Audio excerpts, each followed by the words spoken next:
Il me dit, bah voilà, Frangin, il y a un souci. Est-ce que tu peux me trouver $300 parce que il y a un truc que je n'avais pas finalisé et je te rembourse ça tout à l'heure. Je prends $300. Ça, c'est le monsieur qui t'a contacté pour te faire venir. Venir. Je prends $300 et lui donne. Quand on arrive, on dort, je m'aveille, je me repose, je me réveille. Il y a une partie que je veux, que tu énonces dans ce sujet. Là où il t'a reçu, c'était à l'hôtel. C'était quel type de logement?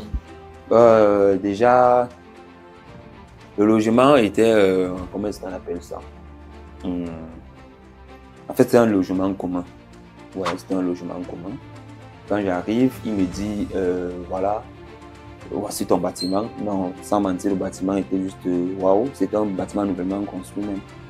Je monte, on prend l'ascenseur, je vois 4 niveaux, mais je prends l'ascenseur. Pas mal. C'est encourageant. Et on arrive à la 200, au niveau 2. Il me dit, bon, la chambre, c'est la 224. C'est comme ça que j'avance. La porte est waouh, tout et tout. Vraiment, je suis curieux de voir ce qui se passe à l'intérieur. Tu vois. Du coup, j'ouvre la porte. Je suis choqué. Mais attention, il s'agit de quoi? C'est à ce moment que tu réalises que quelque chose se passe. Oui, je réalise que, mais attention. Mais je me tourne vers lui, que c'est comment? Il me dit non, c'est juste un moyen de se reposer avant d'aller en club et tout et tout. Il dit ok.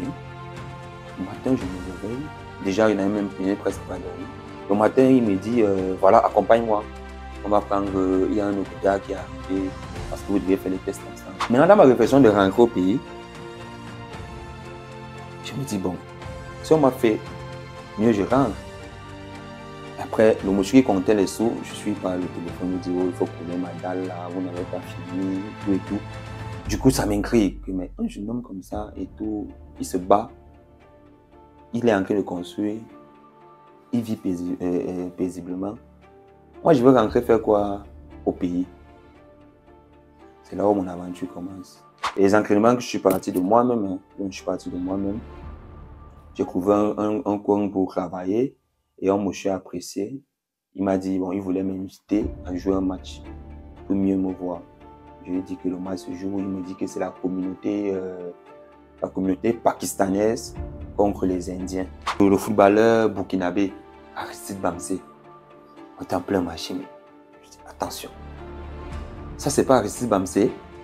J'ai dit, le Bamsé, bon, il se tourne, il me regarde. Mais c'est comment il m'a parlé, le burkinabé, mais je sais pas comment il m'a parlé une langue de là-bas. J'étais obligé de parler en français. Il m'a répondu. J'ai dit que je suis fan de foot. Effectivement, c'est un avant-centre que j'ai aimé. Un avant-centre que j'ai vraiment aimé. Donc, lorsque j'arrive peut-être dans un marché, je vais prendre le cas de Yaoundé, marché Mokolo.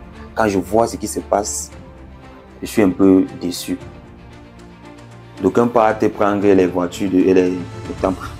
C'est simplement parce qu'il m'arrive de vendre aussi des véhicules qui viennent de Dubaï, d'où cette erreur. En fait, donc on peut prendre des vêtements déjà amortis qui viennent peut-être de l'Europe, et ils changent, ils collent d'autres choses dessus. Pourtant, tu es Adidas, tu es sûr que tu as Adidas de chez eux, Adidas. Pourtant, tu as un habit qui a été ramassé quelque part et on a juste floqué. En fait, je vends même des téléphones. À la base, je traitais beaucoup plus avec un grossiste. Avec des grossistes, ça veut dire que quelqu'un a besoin de plusieurs téléphones. Je livre ces téléphones. Il m'envoie les sous, je fais venir ces téléphones. Je ne préfinance rien.